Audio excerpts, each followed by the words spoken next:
gonna sneeze. Hold on, I'm gonna sneeze. I think. Maybe. No. Hello, everybody. To this, it is Wednesday, and I am fucked. Like my brain. I got some Lucas aid though. It was slip this off. I'm fucked. It's the best way to put it. I said this last week. Since my mattress decided to say "fuck you" and stop being comfortable, well, at least someone's found it comfortable because Rusty's on the bed. Ralph's over there. That's who's sleeping over there, next to me. Well, not next to me. He's in the corner. But that mattress is coming this weekend. But it's Amazon, so who knows when the fuck it's gonna get here. That's partly why on the schedule Saturdays, and maybe because it really just depends when the mattress is gonna get here. Because obviously I'm gonna have to drop everything to get it on the bed, and it's always that feel, that sort of thing. It's like if I went live at the usual time on Saturday, and then like 5 minutes in they just come and then they're gonna drop the mattress off. But hopefully it's not in the afternoon, because I've ordered stuff from Amazon. And it doesn't get here until like the evening. I'm like, god damn, because at the moment it says the time is between 7 in the morning and 7 p.m. on Saturday. Obviously, like with stuff like Amazon, they usually email saying, "Hey, your thing's been dispatched. It's going to be coming between these time slots." Ugh. The only other problem is though, my brother told me that he says he's only going to be here on Saturday until like 12 p.m. So I might have to call my sister to come down and help get the mattress on, because it's a big ass mattress, because it's a double mattress. But yeah, like I said, like last week, be prepared. Be prepared. There's a good chance that I either might not end up streaming, or I'll be very tired. And streams might be a lot shorter. As I've always said, if I'm at the point where I'm like close to dozing off, either before or during stream, I obviously stop, because I know not to push myself that much when streaming. That's why Wednesdays has just been chat streams, because like when I'm tired, I have a hard time trying to focus on anything, and that includes drawing. I haven't even been drawing off stream either, because my brain just can't focus on it, which is a shame, because I was really getting into it, but my brain just looks at the page and just stares at it because it can't focus because it's tired. But yeah, I just hope it is the mattress, because this has been such a rigmarole for the last 2-3 months, where I think it's one thing, oh, it's fixed. Oh no, no, it's not. No. On top of also having insomnia doesn't help too, because on usual circumstances I tend to sleep pretty well despite having insomnia. But you had insomnia and an uncomfortable mattress that was comfortable, but for some reason decided to say "fuck you" to me. Because my sister's old mattress. She said the current mattress I have is a IKEA mattress. She said she had it for 3 years, but I didn't ask her how much she paid for it, because if she paid like really cheap for it, that might explain. Because I've had cheap mattresses in the past and they last less time than usual, because the average lifespan for a mattress is usually about 5 years. But with cheaper mattresses, they tend to go a lot sooner. That's why I always like, if I do ever need a new mattress, I usually go Silent Night, because you can never go wrong with those mattresses. They've always been very good in the past, which is the mattress I'm getting. But other than that, I hope everyone else is doing better than I am today. I wonder if he's going to move at any point. Or also before when I went live, the stream did die a bit because there was like an update for the computer last night. Why is it that Windows does that? Like, why do they do that? It's like, oh, you're about to go to bed. Well, your computer needs updating, asshole. And it does mess something up with OBS. Or maybe OBS needs updating, because I've said this before. Whenever OBS has like, oh, recent update, I don't update it unless there's an issue with my OBS, because I've updated before and it's made matters worse, and then I have to wait until they do another update until that matter is fixed. That's one thing I've learned with OBS. Only update it if you are already having issues with it, because that update might fix it or it might break it. Because I remember there was like one time there was like a really bad issue that was like I think it was like my audio or something that was just making it near impossible to do anything. And it turns out that that update at the time just fucked everything, and I had to revert back to. Oh no, it was the capture device wasn't coming through. Like the capture device itself was fine, and its own software was working, but it wasn't going through OBS. And it was like some recent update they had at the time just messed everything up. So I had to revert back to the previous update.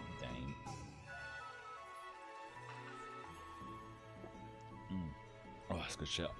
Today's flavor of a Lucozade is Apple Blast, which is quite nice.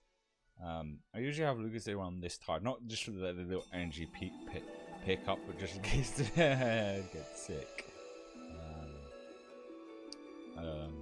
Speaking of Lucozade, I thought Lucozade was like some like I know it existed in the UK. I didn't think it was an American thing, but I've said this before, I don't always have time to watch every content that is out there. That includes the Game Grumps. I only tend to watch them when they're like doing a series that are like, oh, they're doing now, I'll watch them, like the Ace Attorney games. But I do watch their 10-minute power hours because they're like, well, they're not exactly 10 minutes at times, but they're very short and they're very much fun things to consume. And there was they were doing like food tasting, like something, and Aaron didn't like the taste of something and he wanted a drink. And he was drinking a bottle of Lucozade. And I was like, oh, so they do have Lucozade in the US. I thought Lucozade was a British thing, but it just shows how ignorant I am. No, in America, they probably have more wild flavors because that's this thing, like, I do envy the US. They have so many different flavors of different common foods, but here in the UK, we have just one, and that's it. Or two, like they have like so many different like Oreo flavors. And the Oreo you get is just normal Oreo or honey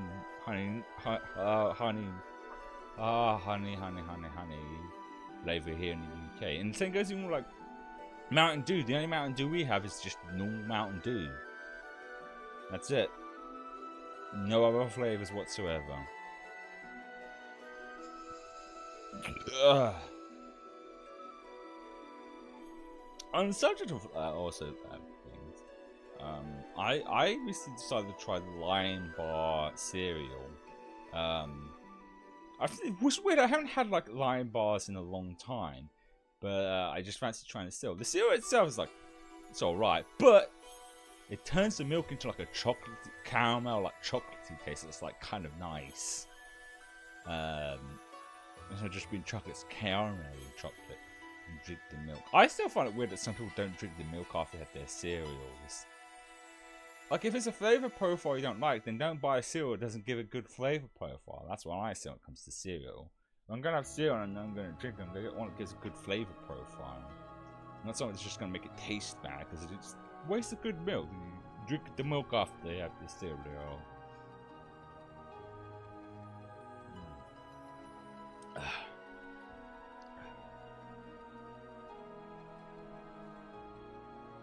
I really need to be able to write down topics. It's like, I definitely remember, I definitely remember stuff to talk. And here we are, and my brain is like, bleh. I even tried to take a nap before going live. The irony of having to take a nap is that the nap is the place that is causing me to sleep bad, is the mattress. And the mattress is not going to get hit till Saturday.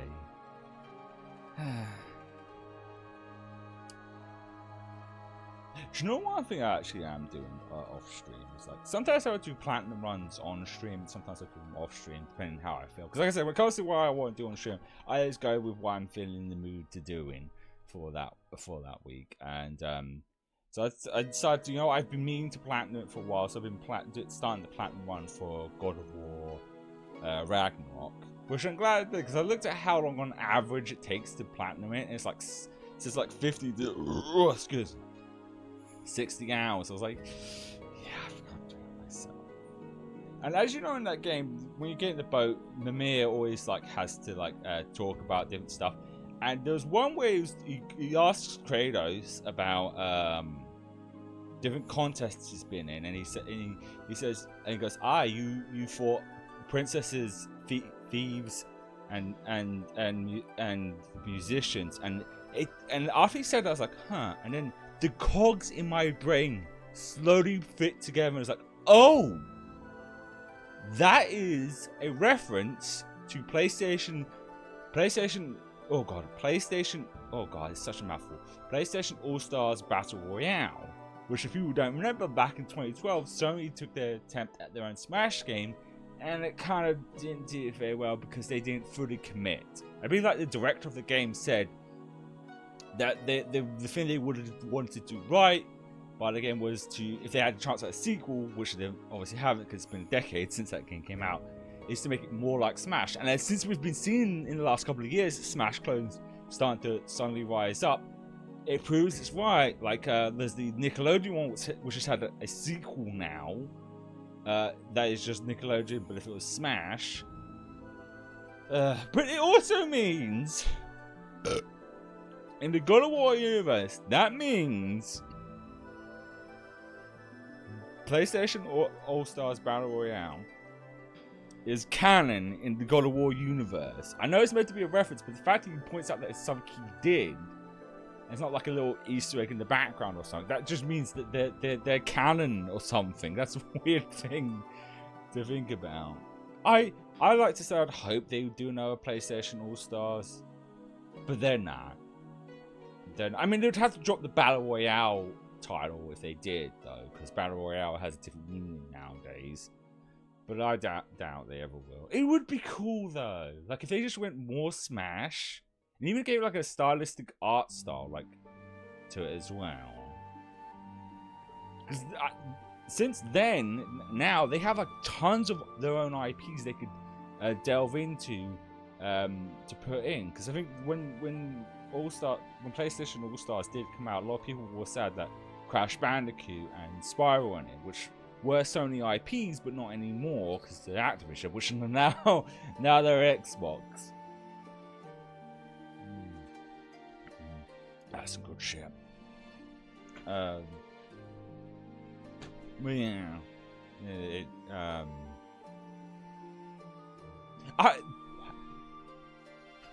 the weirdest thing was the DLC, because it did have DLC, and they added like a bunch of characters like that, but because the whole point of PlayStation All Stars was like the rival system, where like you had if you chose a character, but the final fight character would be one of the other characters, and they basically had some made sense, but some were like you had Nathan Drake and Sly Cooper. Yeah, whichever one you faced off. But then with the DLCs, they just went really weird. Because like you had Cat from Gravity Rush, who and some guy from, I think his name's Emmett, or something from Starhawk, which was like an odd one. Like, I mean, at the time they didn't have Spider-Man, so there was that. Because it's one of the things, if they ever did that again, now it would make sense. We'd have Cat to go up against like Cole, because they're both superheroes. I mean, Spider-Man would be a very difficult one if PlayStation ever did do another Battle Royale, because that's that's a licensed IP, so it's like one of those tricky ones.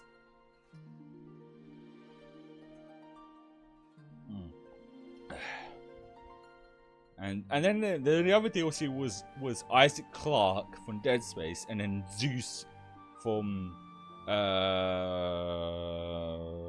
God of War, which was another weird one that Isaac basically went up against a fucking god. Which is when I think about it, that's the only like other character from another franchise, because with Smash Bros, you can have more than one character from each franchise. But in PlayStation All Stars, they had basically one character per franchise, and that was the only other character they ever added from one of their games, which was Zeus. It was nice to wonder if there was ever plans for more DLC. It was also such a weird one because they had Dante, But he had the DMC Dante, which is weird because that was a year before DMCA, the reboot version of Dante, which was weird because then PlayStation All Stars came out in 2012, and they had a character that hadn't appeared yet. I think that was probably maybe the reason, because at the time Capcom knew their game was going to come out the following year, and they wanted to do, if they were rebooting the franchise, which they went back on that, which is still a weird thing. That's the only franchise I've known that rebooted itself and went, now we're going back to the main canon, forget the reboot. And they wanted to market it maybe, because it was also the same with like Raiden, because the Raiden they had in that game was Raiden from Metal Gear Rise and Vengeance, which was still weird for a lot of people because it wasn't Snake. Yeah, I know he was in Smash Bros, but still, we're gonna have Big Boss instead. Which I think I still have PlayStation All Stars on my PS3, because that was like at one point went free for PlayStation Plus. And I still have that. It's one of those ones I've been debating about, like maybe doing on stream at some point, going through different like story modes, because they're really it's such a weird game to think about. It's one of those things. If they did that now, it would probably be very successful. I think.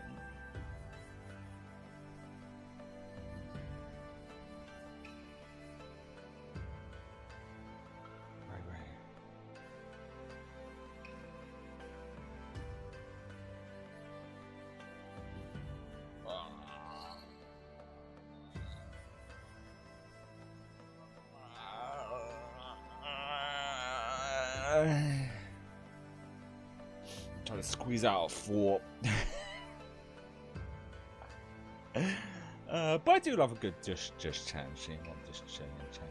Oh, that's it. Like, I tweeted this out. That I got some of my some of the VTuber merch, which was the Meet Aoshi one, and I wasn't expecting the pin to come in as well with it. The grilled cheese. I don't know what it is, but I think that thing's taken a hold on me, because yesterday and today I decided to have grilled cheese sandwich for lunch, and I've not had like a grilled cheese sandwich in a very long time. It was nice though, because yesterday I just had cheese in it, but today I had cheese and ham in it, and it was really nice.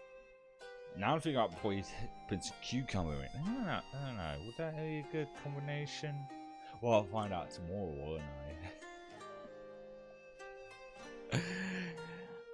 I? But yeah, today we'll probably just do a bit of chatting and maybe like watch some more of TikToks. I don't remember whereabouts. Oh yeah, there we go. Which there probably won't be that many, because I haven't been really watching TikToks either of lately. Do you know another thing? Another thing that just popped into my head was on Monday there was a eclipse in the US, and it got me thinking about the time there was like a total eclipse here in the UK, which was decades ago at this point. And I remember looking at it through a welding mask, which apparently is not a good idea, but my eyes are fine. I mean, I'm wearing glasses now, but I was fine. I looked at it I just remember it being such a cool event where it was like slightly, it was like kind of dark for a bit.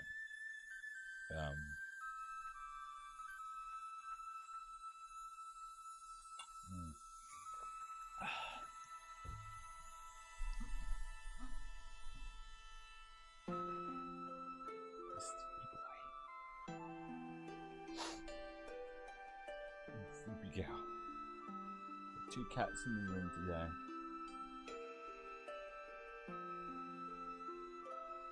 But yeah, like you forget about the schedule. So yeah, obviously tomorrow will be Final Fantasy Rebirth, as well as Final Fantasy VII Rebirth, as well as that on Friday. Also, it shows how tired I was, because last week last Sunday when we played it, I kept hitting the wrong buttons, and we ended up going all the way back to the last checkpoint, which was before even the last boss fight. And it wasn't until after I ended the stream that I realized that we could have set the difficulty setting to easy and would have gone back up where we were fairly quickly. And I was just like, God damn it. Because I've said before, I prefer having fun. If I'm not having fun, I will lower the difficulty setting. I like a bit of a challenge, but as I said, there's always that line between challenging and frustrating, and that was kind of not super frustrating, but it was like a little too difficult. And I did off stream got back up to just before the robot boss fight, but unfortunately I can't save when we get to like the car thing. So, but what I'll do before I go live tomorrow, I will most likely finish off that boss fight and just pause it before the car chase thingy.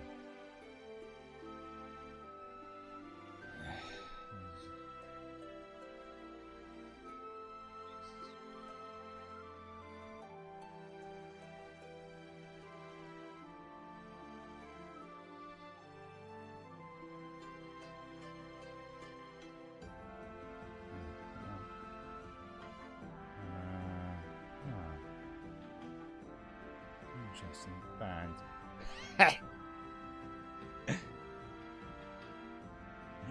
If you're still there and you wonder why you just got banned, read the channel rules. No self-promotion whatsoever. And that counts in my books, and I'm too tired to explain why that counts as self-promotion. It just is. Sometimes I wonder why I bother with the channel rules if people are not going to bother fucking looking at them before like commenting.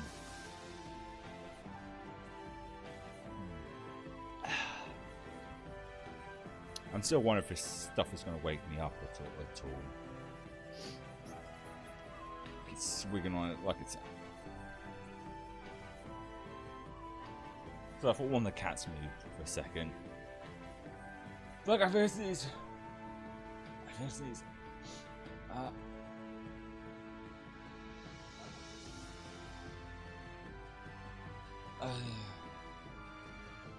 One thing I will say with the mattress coming on Saturday, I've kind of timed it out. Well, I've said this before, but I don't shower every day. I shower every other day. And Saturday will be on a shower day, so I don't have to worry about them knocking at the door if I'm in the shower. Granted, I won't be in the house on my own, but there's still that risk of both their sleep when they're knocking. I'm in the shower. I mean, granted, I could just choose not to shower either way. But if it does come early, we end up streaming. I had an idea of what to stream because like I said, it's come somewhere between 7 in the morning to 7 p.m. So I was like, if I do stream, I would probably want to just do something that's kind of short.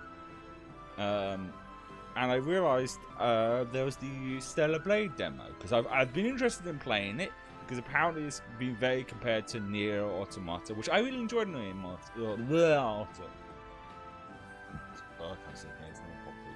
But what's kind of been putting me off kind of wanting to play is because every time I look at the gameplay, it kind of gives me Souls-like vibes, and some people have been comparing it to that.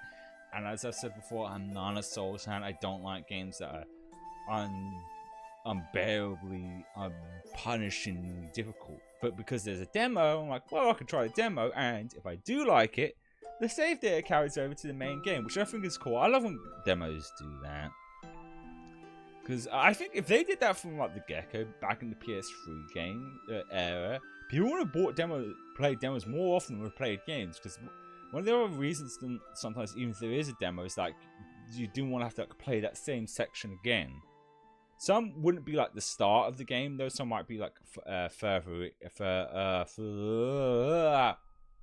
in the game, so it might be a while before you get back up to that point. And some games will do like they'll put the E3 demo, which is like sometimes can be like different from the main game. Because I remember when I was interested in playing the God of War games, and there was a demo for the third one. It was the E3 demo. And I was like, oh, I like this. And then I went back and played like is it music still? No, it's just slowly building up. And went back and played the original ones, which I can't play modern consoles. I don't understand what so many important stuff is so fucking dumb. But I remember when I did eventually play the third one, it was definitely different. The demo part was definitely different from the main game, which is a clever way of doing it, so you're not playing exactly the same thing. But yeah, they are really done with the ports. Like, why would you port the third in an entry? Because at least with the 2018 one, which people refer to as a reboot, it's not really a reboot. It's more of like a sequel, but not a direct. Kind of is and isn't a sequel. Like, you can play that.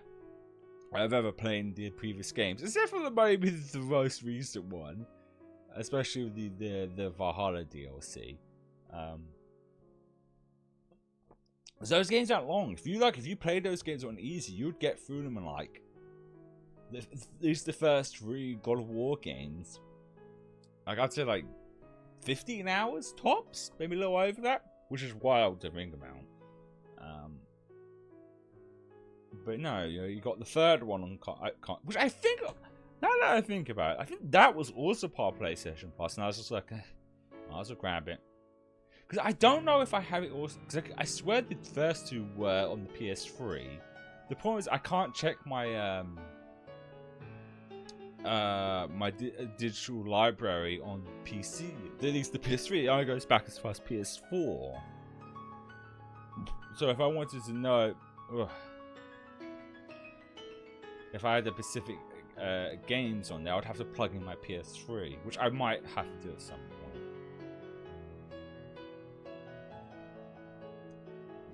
But as time keeps on, I keep debating about because this games are already on there. Like I said before, you know, I'd probably just be quick just to search it.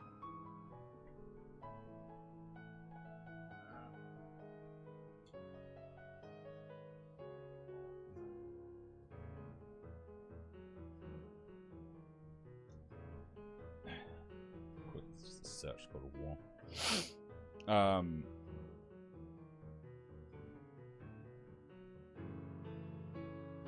Why did it sign me out?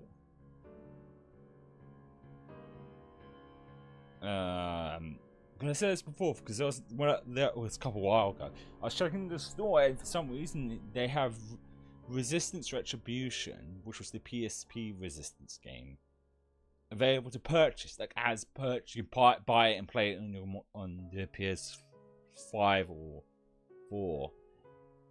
But not the first 3 games. There's another example of weird releases, but it's like, what if I wait? What if they might end up releasing the other games? Because I'd like that. I'd like to play them on.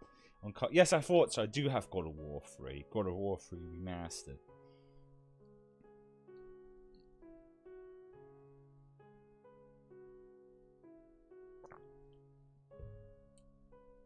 I thought it was a Konosuba game, so I'm just seeing what's on the store because it's using keywords God.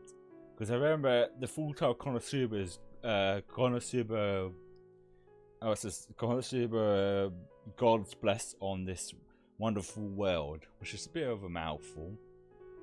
It's not as bad as most fucking Isekai titles, which is getting a new season, which is great. I've been watching the spin-off series they did with Bellamy, because like I said, I fall behind a lot of shows because every time I try to watch some more stuff, it just keeps creeping up. It'll be video games, movies, TV shows. Like I was just checking Twitter like I do every morning, and I think it's this Friday. Genshin's doing the usual like preview streams for the next update, which means there's gonna be a lot of new stuff. And like, interesting. Which wherever it ends up being, whether event or stuff ends up being, it won't be until like 2 weeks out. It's usually 2 weeks, so I won't be until like the end of the month, close to the end of the month. Which is actually, if I end up enjoying Stellar Blade, that's gonna be a problem. Well, usually the events are usually for a long time.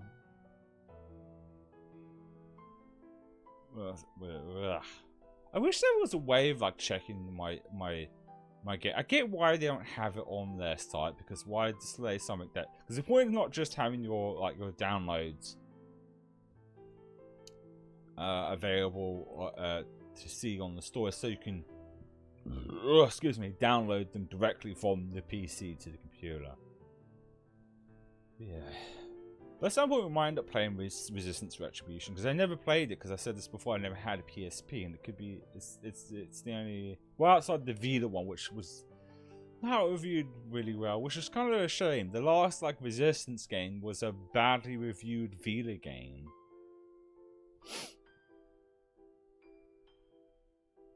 Because I think, like I said, I think Resistance Retribution, actually, let's look at after that, because I'm pretty sure, if I remember correctly looking, it's like a in-between game between 2 and 1, but set in France. There's a different protagonist and everything. Let's see. What does the page say about Resistance?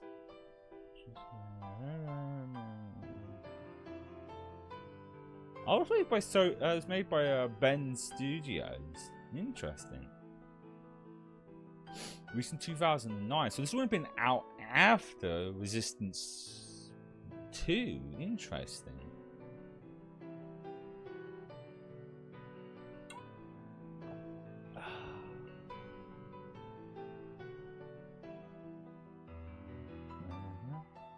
Okay.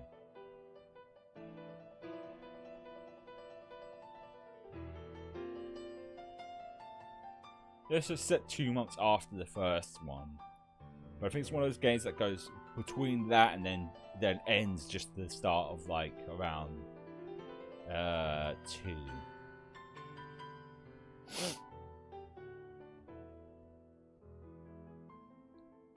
Yeah, that's something to consider.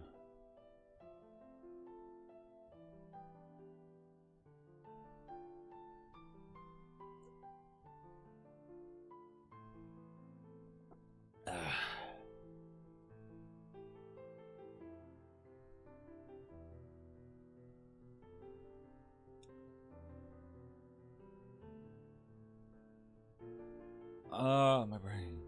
It's good. I think I'm gonna take a piss, and we're gonna watch some TikToks. That's what we're gonna do. Who knows? I might end up waking up after that. Who knows? I'm gonna take a pee because I need a pee break.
Here we go.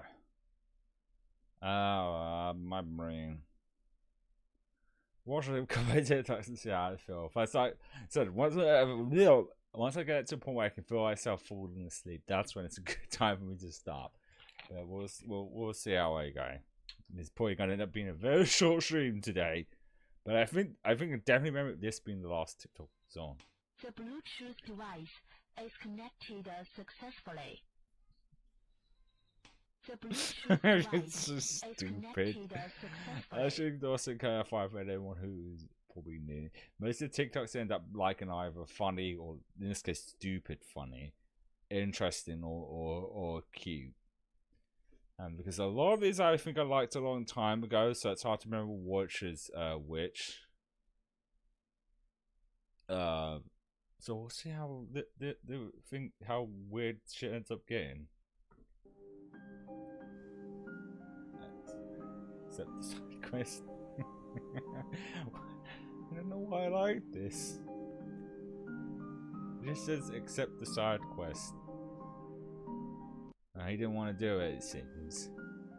A lot of these end up being when I'm tired because TikTok's the perfect thing to pass the time when I'm tired. And I can't focus on anything. And because of that, I hardly remember why I liked it.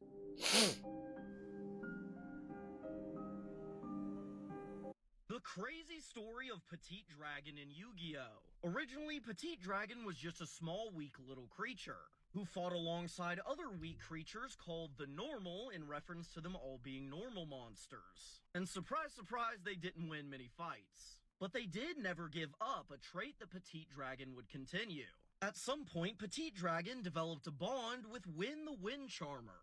In fact, it was her main familiar, and they both grew in power together. And eventually, Petite Dragon would grow larger, even being large enough to fly Win around by wrapping around her back and using its wings. And its power even grew from there, eventually becoming a straight-up dragon with a new form. And this monster is known as Ranryu, and it is no longer petite. Now, eventually, Ranryu would actually become unpossessed and break its bond with Win, leaving her. And this is why in the newer cards, Win can only be seen with her little mouse creature, no longer featured alongside Ranryu. And now that Ranryu had broken its bond with Win, it sought to master more elements other than just wind and set its eyes on fire. To do this, it sucked out the legendary plant Firegrass that was said to unlock fire-breathing abilities to all that consumed it. But the effects this plant would have on Ranryu were much more dire than it could have ever anticipated, and instead of letting it breathe fire, it completely transformed it into the Dark Fire Dragon. A monster that would eventually become part of the Five-Headed Dragon due to its absolute mastery of the fire element. And if you know the story of the Five-Headed Dragon, you know that it was eventually slain by the Dragon Master Knight. And in this process, the Darkfire Dragon was fused into the legendary sword Salamandra in order to utilize the slain dragon's power. And Salamandra is the blade wielded by the Flame Swordsman. Now this does not mean that Ranryu is completely gone, in fact it still lives on as a spirit within the blade, now known as Salamandra the Flying Flame Dragon. And instead of being controlled by the Flame Swordsman, it actually fights alongside it. In fact, the two have even fused themselves together to create an even more powerful creature, called the Ultimate Flame Swordsman, but it gets even better than that. Because sometimes the Flame Swordsman even allows Ranryu to completely leave the blade and fight on its own, even wielding its own sword. The crazy... Sorry, I just thought that was just like fascinating. Like I didn't even realize there was lore in Yu-Gi-Oh cards, and that just like the fucking holy fuck, the journey that dragon went on, kind of inspiring, and I'm still kind of tired. I think I'm getting a little delirious. Excellent question. Can I talk about the merits and the drawbacks of the glaive? Why, yes, I can. Unfortunately, really confusing. Also, I should also mention the order of which they come in is varied. We could end up having several funny TikToks, several cute ones, or several interesting ones, or a mixture. It looks like it's another interesting one for me. The thing about polearms is that there are many terms, like in the case of glaive, where many different things are used interchangeably. But the short of what a glaive is essentially like a sword staff. It is where you have a blade that is affixed to the end of a shaft, and this is something that is typically used as a kind of sweeping polearm or as a stabbing polearm, either against cavalry or infantry. Similar types of weapons were used literally all over the world because the design itself was very solid, with the naginata of Japan being a good example. With a heavy blade that was capable of hacking opponents from a distance, being capable of piercing armor with a hard enough thrust, and also being able to ward off cavalry, it was pretty solid. But there is a bit of a drawback with the glaive. Its length. The strength of the glaive is that, like the halberd, it was capable of being used against everything. Infantry, cavalry, what have you, could do it all. But in order to swing a glaive or a halberd, you couldn't have it be too long. What that means is that as pike and shot tactics develops and polearms got longer, the glaive simply got outreached, both in the sense of another polearm poking them, or literally just getting shot. Excellent question. I don't know if I've ever said this before. One of my favorite like old weapons is like things like the pole arms, the halberds, and the spears. They're just so cool. Like I said, they got reach. You can take out multiple people with them. You're like a badass, especially like which one was it? Said what was the Japanese one? What was the picture? Yeah, that's I think that's the similar thing Whitebeard has. Something about it, just like the long pole with like the curved blade at the top. It's just ooh, love it. Maple trees Oh, are the whoa. only trees you can tap for syrup. This is a black walnut tree. This year I tapped 10 black walnut trees. Maple trees typically yield a 40-to-1 ratio. That means 40 gallons of sap equals 1 gallon of syrup. Okay, it was just maple. The Black tree walnut was trees not have a lower leaking sugar something content, else. So they actually yield a 50 or 60-to-1 ratio. Because there's more work involved, walnut syrup has a higher price tag. The retail price is somewhere around $500 a gallon. Once all your sap is collected, you cook it down over an evaporator. Unlike maple, when you condense down walnut syrup, you get pectin that floats on the top. It's not harmful, it's just a byproduct of making the syrup. You filter this off a few times during the process. This is the result of 40 gallons of sap condensed into syrup, and now it needs to be refined to get the proper sugar content and consistency we want. Once it's been filtered, I'll actually save all this pectin. It's basically a walnut jelly. I'm going to store this in the freezer to do some experiments with. Next, we'll put it on the stove and slowly raise the temperature. Once it hits 219 degrees, we'll finally have syrup. At this point, you can bottle it for your own consumption or small bottles to sell. For a full-length step-by-step video, go check out my YouTube.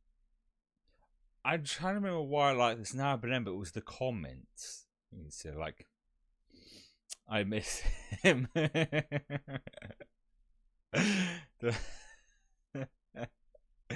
Because of the start of the leaking tree. Just kidding. My gosh. Just they go wild. Okay, so Blaze is the hardest to explain with what happens in 06, as she debuted in Sonic Rush as a princess from another dimension, only to appear without explanation in Silver's future in 06. And then, in all future games, she's back to being a princess from another dimension.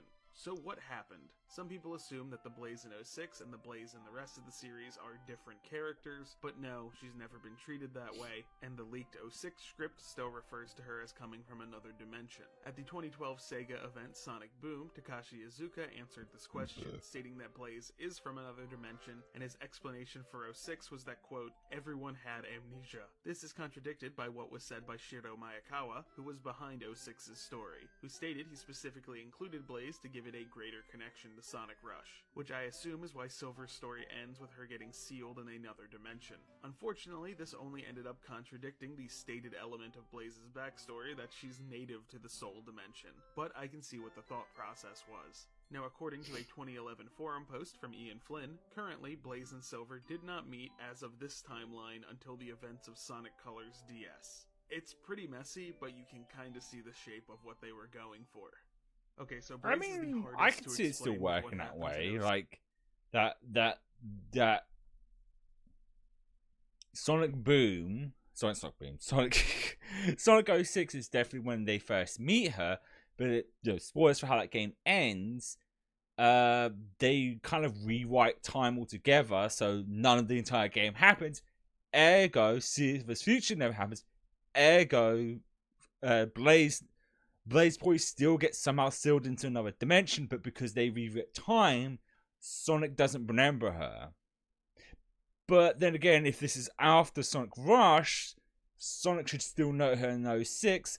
It is very confusing. My guess is what really it was, they just wanted to put a new character they made into one of the mainline games and didn't think far enough of the story. Because this was like still like, early days in video games where story was slightly starting to matter, but not as much in continuity and stuff. But they have said that everything is canon.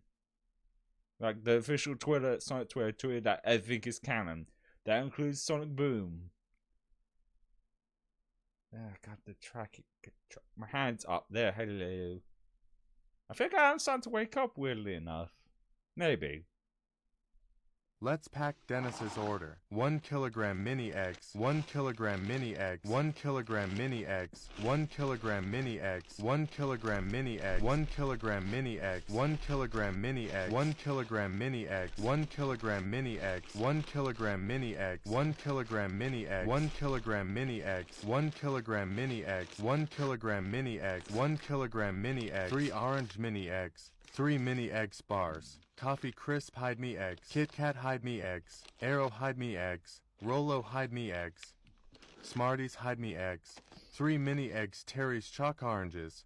Let's pack Dennis's order. 1 kilogram mini eggs. 1 kilogram mini eggs. 1 kilogram mini eggs. 1 kilogram mini eggs. 1 kilogram mini eggs. 1 kilogram mini eggs. 1 kilogram mini eggs. 1 kilogram mini eggs. 1 kilogram mini eggs. 1 kilogram mini eggs. 1 kilogram mini eggs. 1 kilogram mini eggs. 1 kilogram mini eggs. 1 kilogram mini eggs. 1 kilogram mini eggs. 3 orange mini eggs. 3 mini eggs bars. Coffee Crisp hide me.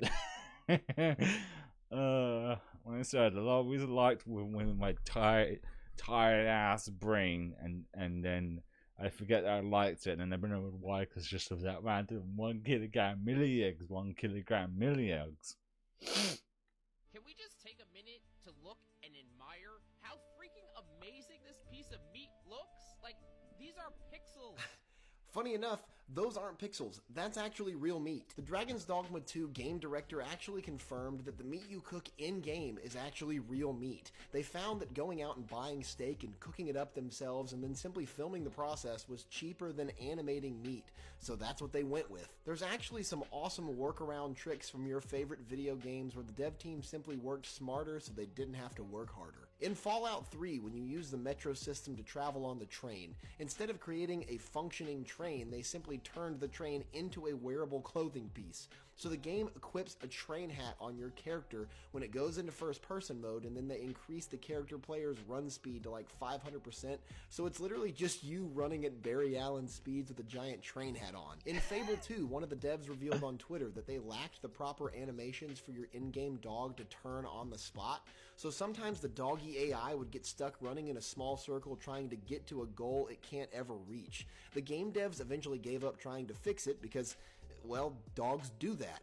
While game testing, no one ever filed a bug for it, so they never fixed it. And in Mass Effect 2, when you get video calls from Admiral Hackett, rather than just creating a preset video, BioWare instead simply has the Admiral standing just off screen, and then they overlay a camera feed of him talking in real time on the computer, and then add some effects on top of it to make it look like a screen.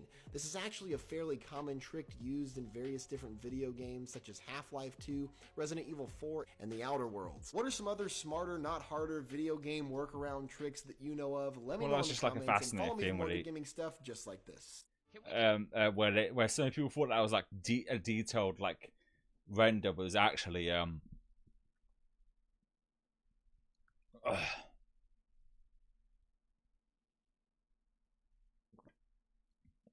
it's an actual like footage of a cooked meat. It reminds me of like how reflections are actually done in video games. So most people think they actually do some sort of software that does reflections, but that requires too much work. So what they actually do when it comes to reflections in video games, they create a second model and just put it behind the mirror and have it like, animate and move as if you're controlling. So you basically, when you go in front of a mirror, you're technically controlling two versions of the character.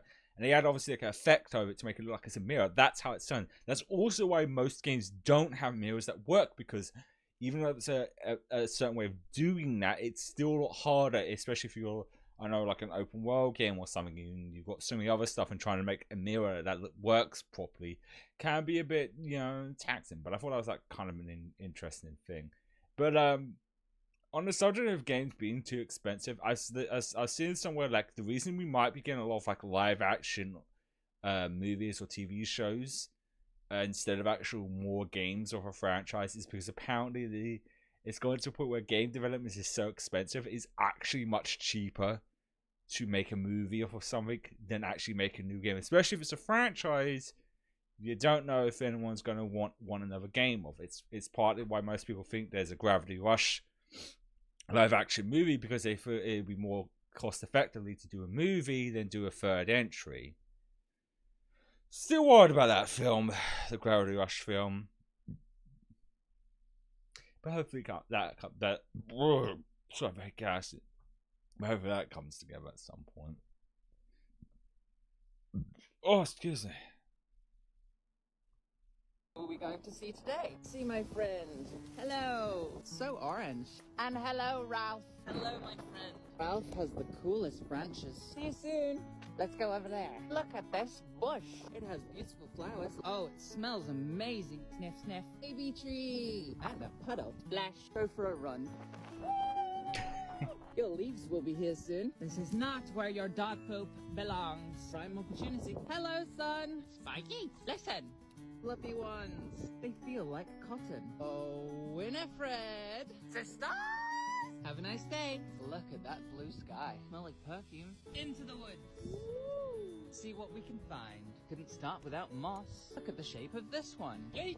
Eyeball, eyeball, eyeball. All watching me. Big eyeball. I'm watching you too. Now that is a wise stick. Yeet. Even found some in the woods. Litter. Look at this one. Yeet.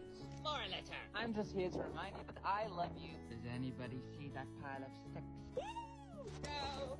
Crispy. Whoa. I love you. Crispy. Grass is Crispy. green, Sky is blue. See what's in the trees I can show to you. On the hole, you can see some carrots. Any in this one? Oh, yes. Carrots. Want to know where they're getting their snacks from? Look at all of the notes. Litter. My friend. Whoa. Woo. About time you had a name, Jackson. Have to get down here. In the big hole. See anything? 1, 2, 3. They look good enough to eat. They're rather odd looking, but they're purple. I found a pipe. What happened here? Mossy molder. I love you. Moss. Snail shell. You like them? 2 more.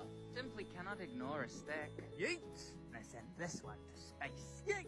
This one's growing a little plant. Oh, so soft. It's a little slug. You can use moss instead of grass. Goodbye, beautiful sky. Bye, blades of grass. Goodbye, tree. Well, that's about me. Until next time. Woo! I think this is just like one of those things. It's just like, it's always enjoyable just to watch someone have fun and being in the outdoors and just goofing about. So I'm glad it's very pleasing, very good, like serotonin for the brain. Just, having fun, goofing about, great outdoors. Something nice about that. Let's go. Deep stretch. Ooh, stretch! Let's go. Oh, Deep very long stretch. Oh. Okay, bye now. I'll do a deep Let's stretch. go. Ugh. Deep stretch. Deep stretch. Okay, bye now. Ugh. Let's go. It actually comes from the time when they were actually making the first one. Square Enix was going bankrupt and they thought it was their final game. Incorrect. There's a common misconception amongst the community that thinks that Final Fantasy is named Final Fantasy because at the time... Oh yeah, this is another like interesting thing that I didn't even realize, because it's basically about like, well, he's going to explain it. Square Enix was going bankrupt, so they thought it was their final game. That is incorrect. See, Square at the time wanted to call the game Fighting Fantasy, but couldn't do so because of a current tabletop RPG and copyright issues. So to avoid a potential lawsuit, they had to change the name, and they wanted to keep it similar to the FF, so any F for the first part would have done. They wanted to be able to abbreviate using the Roman numerical alphabet, and so that's one of the reasons why they wanted to keep it FF or FU in Japan. So they settled on final as the first part of the name because final was a word that they used in Japan that Japanese people knew. Yes, it's common knowledge that Square at the time was having a hard time competing with Dragon Quest, but they weren't hurting as financially bad as everybody thinks they were. But it's okay. Welcome to Video Game History. I appreciate you being here. You're a new student, so welcome. Take a seat and join the rest. I'm Professor Goshen. I'm here to correct the misinformation that's being spread for video game history. All this information is also found in an interview that Sakaguchi did a long time ago, and a quick Google search would have found that for you. I do like videos like these because there is a lot of people just like not bothering to research and Google certain stuff and just take it as face value. That's why if I ever say informational stuff I talk about, I always go as far as I know because it's not fact. It's just what I found. It could be correct or not, but that was like that was really like interesting because that is like the common like thing about why it was called Final Fantasy, despite there's been like more than just one. Because the original thing was that they were financially hurting and they thought this would be their final game, so they named it Final Fantasy. But if this one's correct too, I guess it wasn't really the case. They just wanted something that made the FF initials, so they went with final because they couldn't have fight. Imagine it was called Fight Fancy,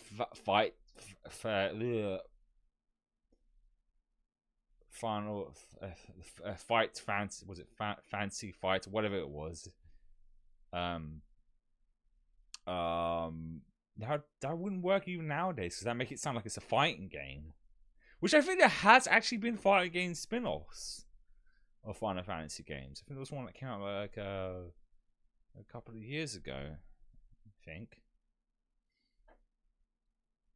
Fun fact. In 2019, MIT Technology Review published an article called The Hipster Effect, Why Anti-Conformists Always End Up Looking the Same.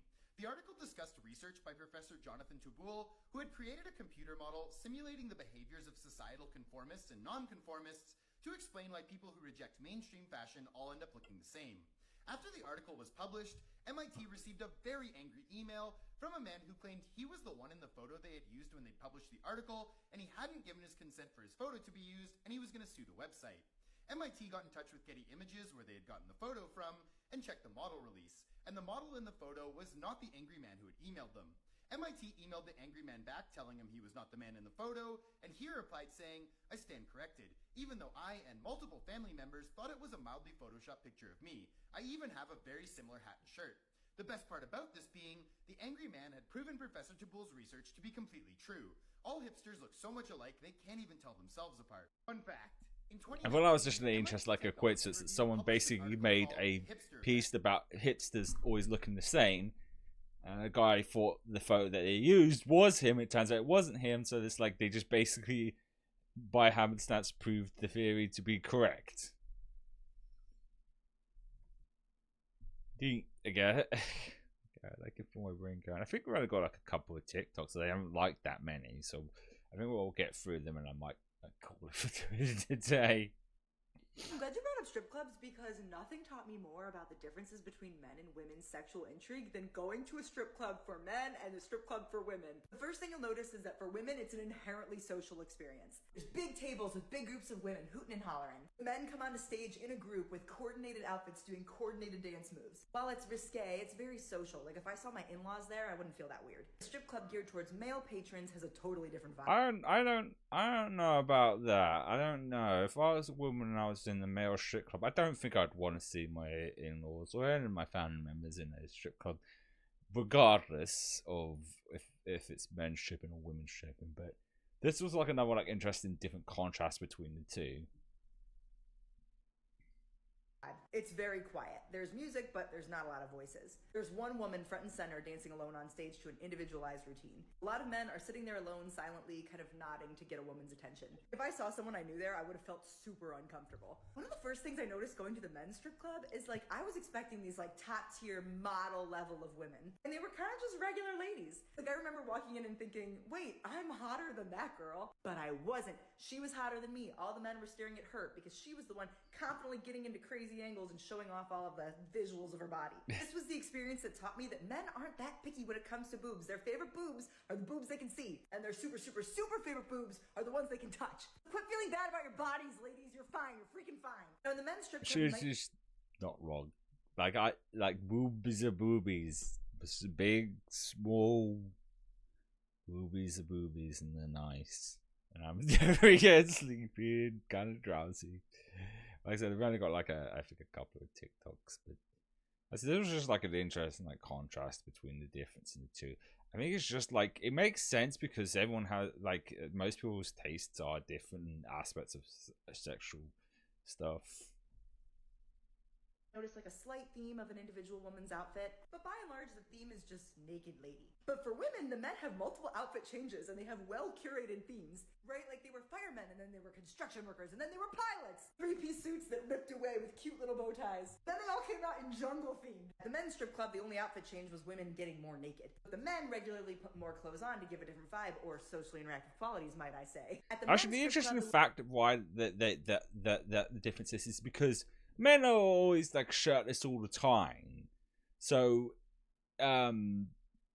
them just taking a shirt off isn't going to be as appealing as a woman taking her top off who aren't topless all the time. So I can get the difference in that.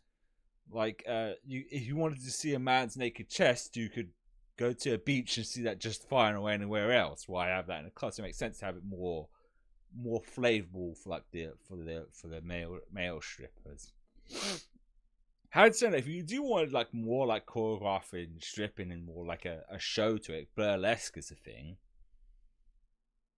for the women's side. Very talented, but the dance moves that they did would not make sense in any other context. Meanwhile, the men's show was certainly risque, but there were a lot of dance moves that were just genuinely cool dance moves that you could enjoy anywhere. In fact, they had a trampoline at the end of the stage and the men were doing backflips. The women's show had like a $50 cover, like it was very clearly a special occasion for women. While the drinks were really expensive at the men's club, there was no cover, it was free. I got the vibe that a lot of men are regular customers there. All the men at the women's club were extremely physically attractive. That wasn't what made the show so hot. At the beginning of the show, me and my friends all had a different favorite guy on stage based on their looks. I liked the tall guy, my friend liked the most muscly guy, my other friend liked the guy with the beard. But as the show went on, we all changed our minds. There was a moment where one guy pulled a woman on stage and he had a microphone on. They knew exactly what they were doing. Lights dimmed to blue, Too Late to Apologize by One Republic was playing. The man had a sleeveless hoodie. I will never forget this moment. He sits her down on stage and he says, "Is this okay? Are you comfortable?"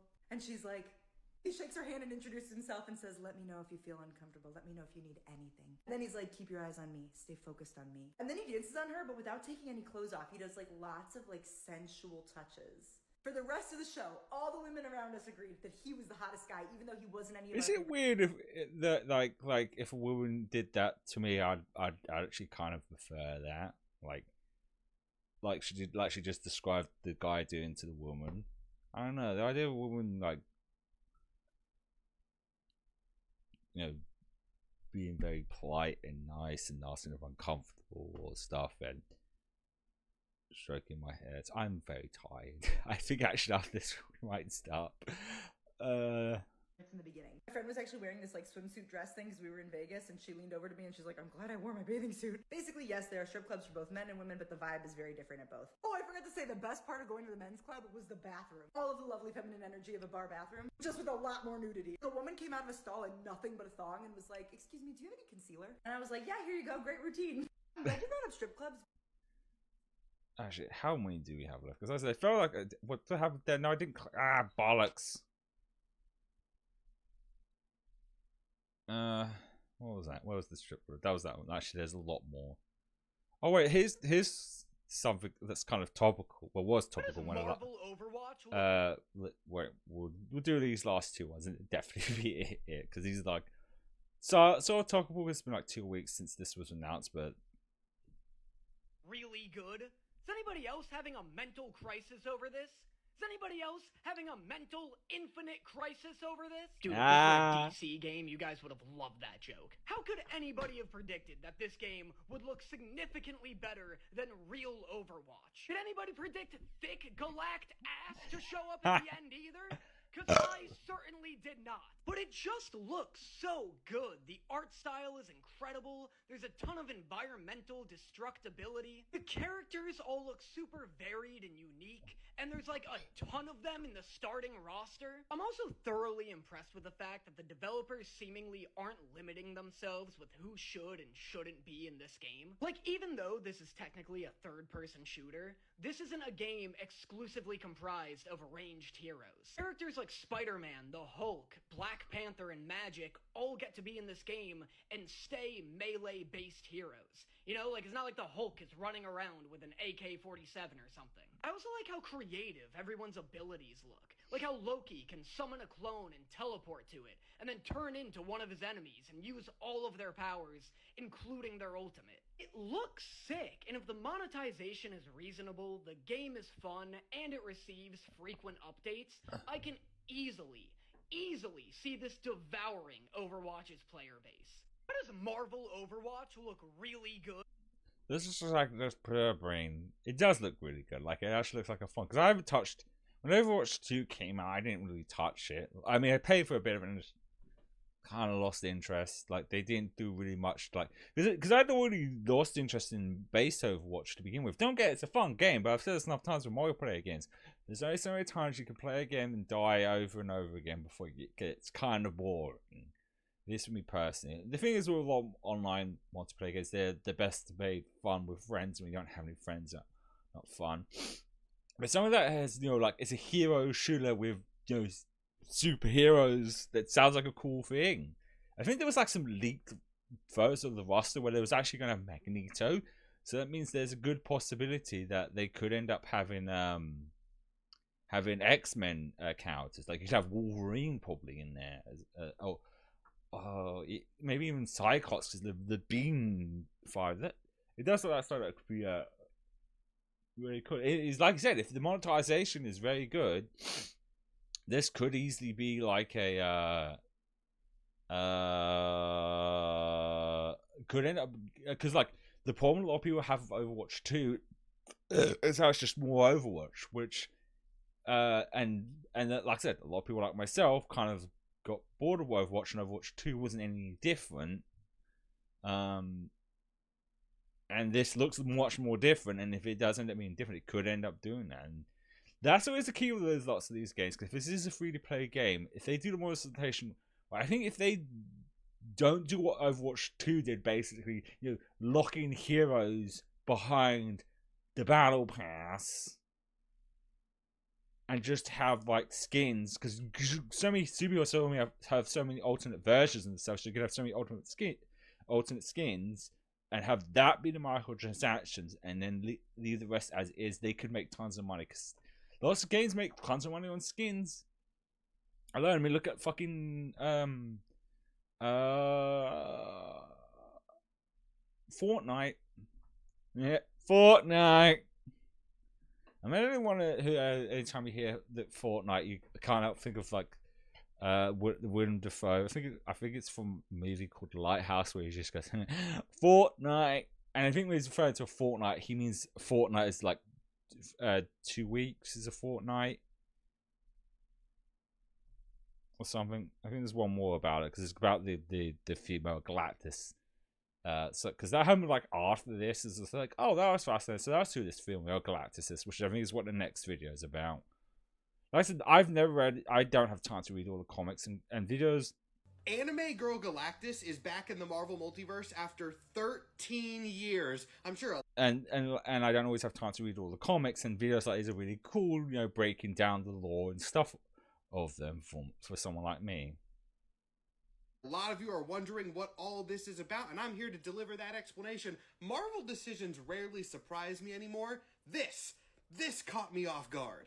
For those of you who don't know the news, Marvel just announced a new game called Marvel Rivals, and when I say just announced, I mean literally like 2 hours ago. I leapt to record this video as soon as I heard the news. I haven't even brushed my hair yet. The priority for this one was speed. It's a 6v6 hero shooter, basically looks like Marvel Overwatch. I have no idea if it's going to be good or not. They can sponsor me if they want me to talk about it more, but there's a shot at the end of the trailer that changed everything. This character shows up. Seems like she's going to be the narrator for the game. She talks about calling in the next team. I'm sure a lot of people are wondering who she is. This is Galacta, daughter of Galactus. Yes, Galactus has a daughter, and no, the logistics of how exactly that happened are never really explained, but she has the same powers as her father and the same need to consume life force to survive. But she's not a villain. In fact, to some extent, she actually tries to be heroic, using her powers to only consume harmful material like viruses. And in keeping with the whole superhero thing, she even has a human secret identity that she can take on, in which she goes by the name Gally. Though to be honest, I think Gally is actually her real name. Galactus certainly isn't, and Galactus isn't Galactus's real name either. It's a Gallon. So Gallon, Gally, it makes sense. Galacta was also active on social media, both in canon and somewhat in the real world. Her social media activity was a thing that they kept coming back to in the comic, and they did make her a real Twitter account that shared these posts, because, you know, this was in 2010 when Twitter was good. Here's the real question, though. Why have more people not heard of Anime Girl Galactus? That seems like a concept that would catch on. The answer, very simply, is that she's been in 2 comics, or really 1.5 comics. That half is technically her first appearance, which was in something called Marvel Assistant-Sized Spectacular. As you can maybe guess from the name, this was a bunch of short stories that non-writers at Marvel put together. It was literally just a bunch of weird bits, not canon in any capacity, but Galacta caught on.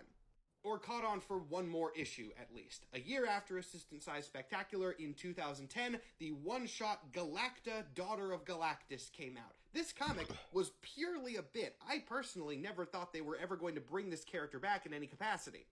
But I did predict that it would be a good collection piece like 8 years ago when I saw it for $2 in a random comic store, and yeah, that was the right call. This is probably about to get a lot more valuable.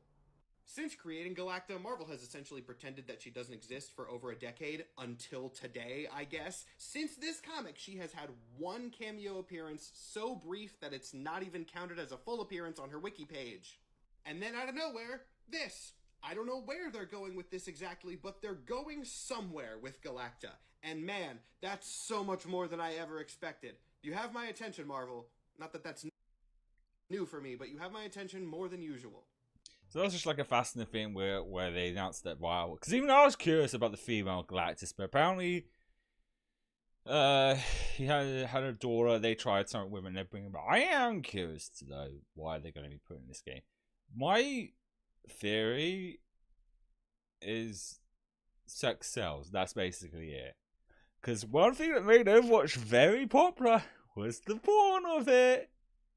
And they figured, well, we put this character in, and she's gonna be very popular, very much. Because, like, I'm just saying, you give the characters a sexy anime girl, and they will go ham.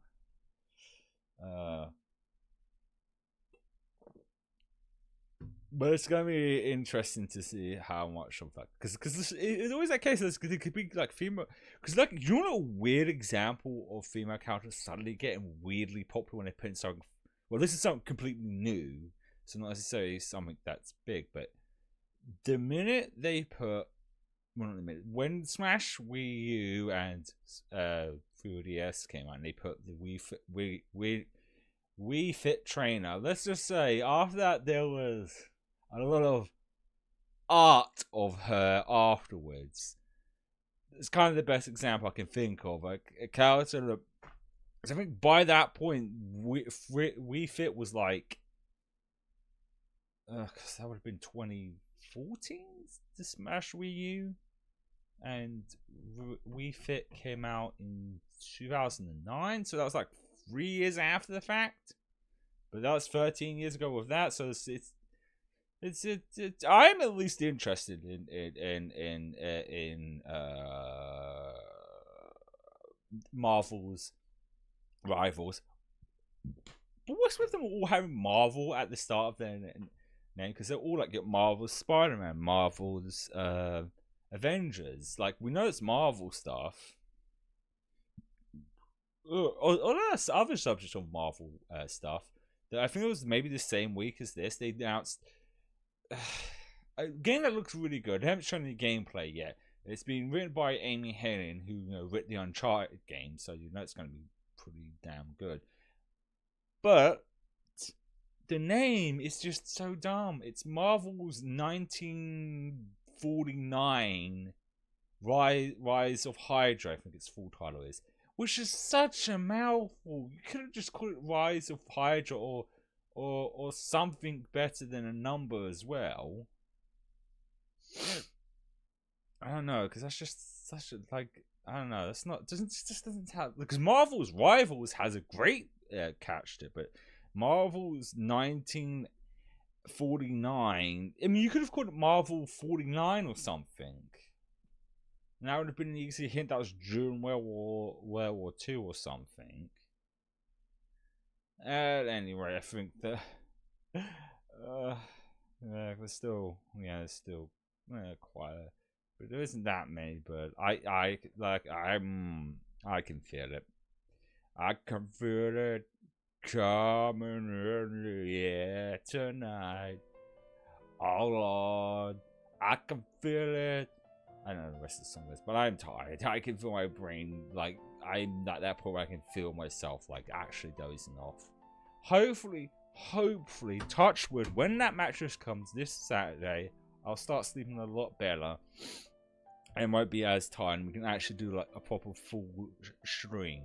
But as I said, there's going to be good chances that I might not end up streaming at all. If anything does change on the schedule, as usual, I will, tweet it out. And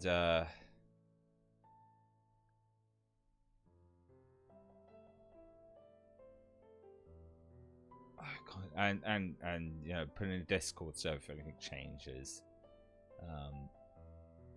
But yeah, this because they didn't help much actually. I thought it would help a little bit. It clearly didn't. But yeah, the streams could end up being a lot shorter. I hate film like this. I just wanted to stream. I do really enjoy doing this though, because I realise we're almost like just about a month away from the 3-year anniversary, and I'm just reminded of just like. How much fun I've been doing this for the past like 3 years. It has been a real delight, and I'm probably gonna continue doing. My brain's fried. I'm sorry. I always hate ending streams this early because I know a lot of people can't catch it when they exactly go live, especially if they're from the US. Because when I go live, it's like 5 or 6 in the morning, which for some people that's like really early. Because I think right now it's 8. How about that? I actually sneezed on stream. How about that? It's usually like, oh, yeah, but yeah, stream's good, man. Hopefully tomorrow won't be as short as this. But there's oh look, I just woke someone up by sneezing. I'm sorry, boy. I don't know what you are. But hopefully tomorrow won't be as short. Hopefully we'll see how things go. Because like I said, until I get that mattress, my sleep is going to be completely fucked. And if I've got work later, I'd rather have a shorter stream, rest up for work, and because there was always a point of I did think about like honestly just taking the week off, but then it's like what if the next day I feel like I could stream.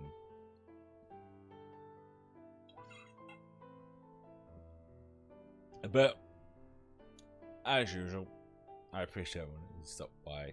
I hope you have a good rest of your day, and I will hopefully, well, I'll see you tomorrow for some Final Fantasy VII Rebirth.